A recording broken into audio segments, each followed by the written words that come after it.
ऐसे कौन से मामलात हैं जिसकी तह में वो अरूज तो पहुंच सकती है लेकिन मैं नहीं पहुंची अभी तक। दरअसल बात ये मेहरीन कि अगर मैं तह में गया ना तो वापस नहीं आऊंगा। और तुम्हारी प्रायोरिटी लिस्ट में मेरा कोई भी नंबर हो सकता है, लेकिन पहला नहीं। आखिरी नंबर है।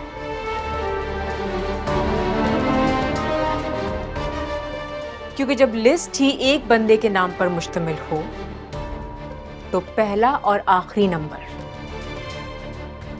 एक ही होता है। आप किस दिन रात की बात कर रही हैं भाभी? अरूज ने तो मेरे बेटे की जिंदगी तारीख करके रख दी है। तुम सुन तो रहे हो ना? कुछ बोलोगे या नहीं? जो कुछ भी मुसलसल सलमान के कानों में उंडेला जा रहा है, मुझे उससे खौफ आता है ताई जान। कैसा खौफ बेटा?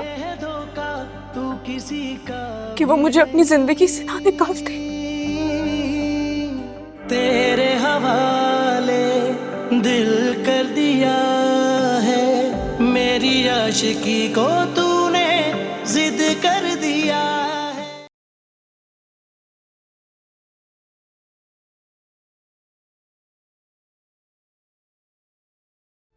कॉल रिसीव नहीं कर रही है।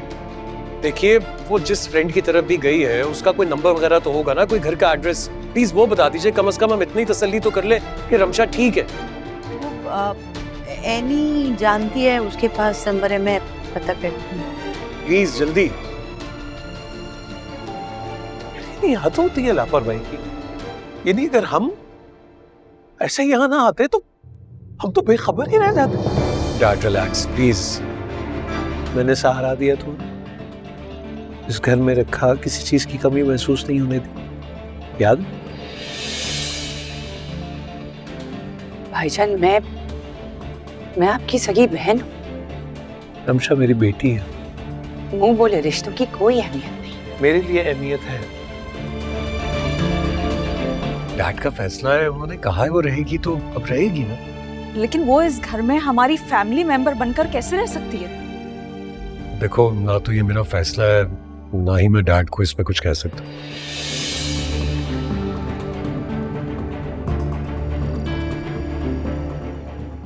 उनका घर है, उनकी मर्जी है, जिसे चाहे यहाँ रखें, जिसे चाहे निकाल दें। हाँ तो ये घर है, कोई होटल थोड़ी है कि कोई भी आके रुक जाएगा। लुक एट यू, तुम कितना रिलैक्स हो।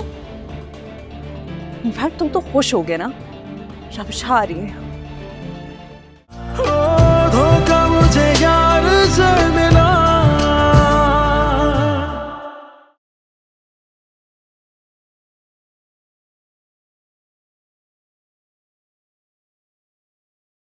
फाइज और मैं नासिर के घर जाके बात कराएं। अपने घर वालों की जिम्मेदारी वो खुद ले रहा है। उसने हमें पूरा यकीन दिलाया कि उसका ऐसा कोई मुतालबा नहीं है। अम्मी को उनकी मर्जी के खिलाफ किसी बात पर आमादा करना इतना आसान नहीं होता। मैं तुम्हारे साथ हूँ, थोड़ा सा सब्र से काम लेना। शादी से 4 दिन पहले बात कहना आपको जेब नहीं देता। आपकी वालदा क्या सोचती हैं, क्या समझती हैं, ये आपका और उनका मसला है। मुझे मुनाफिकत नहीं आती। बाइज्जत कहलाने वाले लोग, करीम कहलाने वाले लोग, वो असल में कितने छोटे और बेवकूफ़ हैं। गरीब को हकीर कहकर भी उनकी मदद किए बगैर उनको खाली हाथ लौटा देते हैं। तो क्या ऐसे लोगों को अपने आप को साहिब हैसियत कहने से शर्म नहीं आनी चाहिए? बस बंद करो। था बेखबर मैं तो गुमनाम था, मैंने जाना है खुद को तेरे नाम से। सुन ले तेरी हर खुशी के लिए, ये जहां वार दूं मैं तेरे नाम से। खुमार में तेरे जी रहे यूं के हमसा कोई जिया ना होगा।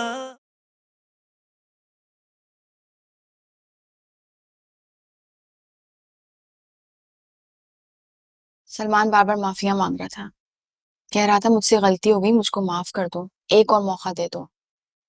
मैं तुम्हें और हमारे बच्चे को उसका हक दूंगा। तुम्हारे साथ कभी भी कोई भी ज्यादती नहीं करूंगा। तो पर तुमने क्या सोचा? मैं यहाँ नहीं रह सकती। या तो आप मुझे अम्मी के पास छोड़ के आए या अम्मी को यहाँ लेके आए। अरे पागल हो गई, अरे पागल हो गए सारे घर में। जिसको देखो घर से भागने की पड़ी है।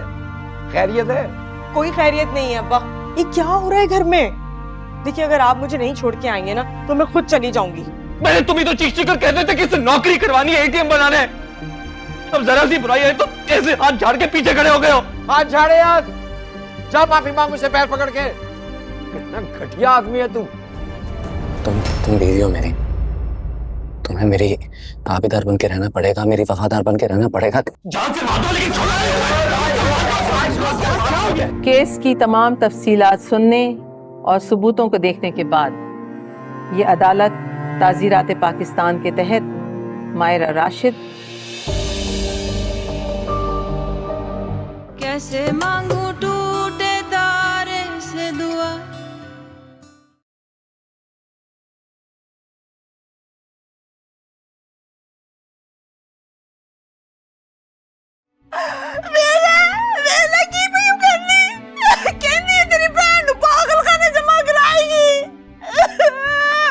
मेरी बात सुन। मैं नहीं सुननी तेरी गल, अपनी राम दी सुन। कहंदी तेरी बहन नु पागल खाने जमा कराना है, नवा प्लान ही अदा। मेरा वो मतलब नहीं था, यू अंडरस्टैंड ना, मैं साइकियाट्रिस्ट की बात कर रही थी, बस दैट्स इट। अभी तुम ऊपर जाओ। यार मैं कह रहा हूँ ना तुम ऊपर जाओ। मुझ पर क्यों चीख रहे हो? मैंने कोई गलत बात नहीं की है। You need a psychiatrist too. अम्मी बताएं इसे, मेरा बाप जैसा भाई जिंदा है, मेरी माँ जिंदा है। तुम्हारी तरह यतीम मस्कीन नहीं हूँ मैं। और तेरी ज्यादा जबान नहीं चल रही है? यतीम मस्कीन हूँ और मेरा कोई कसूर नहीं है इस सब में। तेरे भाई का मुराद। चुप कर जा, जिंदा रहे ओदा भाई, लड़ी जान डे हो तुसी। अब आ गए हो तो फिर इसी घर में रहना है कि और कहाँ जाना है? रहो। सीधे मैं कहता हूँ ये नुकसान होता है जल्दी में किए गए फैसलों का। आज शादी हुई, 2 दिन में ही पता लग जाता है कि एक दूसरे के लिए बने ही नहीं। वही ऐसे रिश्तों को घसीट के चलाने से बेहतर है कि भैया खाना खा ले, ठंडा हो रहा है।